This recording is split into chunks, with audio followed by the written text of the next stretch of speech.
حق حديث عديلة جنبه صلى الله عليه وسلم: الإسلام يعلو ولا يعلى. إسلام دينا لقعدون إذا تلقتعهم دالي شاتون. إسلام دين دائما لقع خردون تلقتعهم دير دلشتاتون.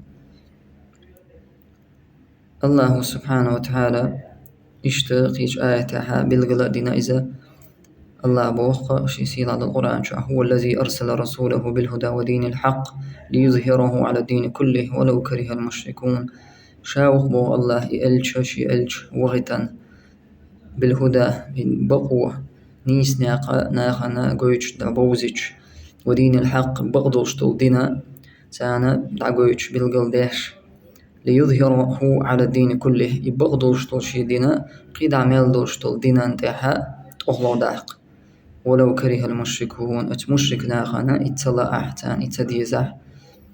قيش آيات عبو الله: ولا تهنوا ولا تحزنوا وأنتم الأعلون إن كنتم مؤمنون إن كنتم مؤمنين.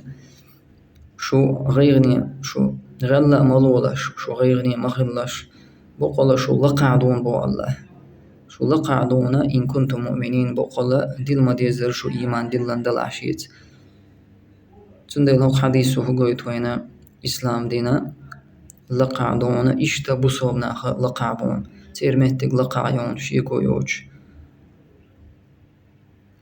قيش آية الله بوخ سبحانه وتعالى: إن الدين عند الله الإسلام.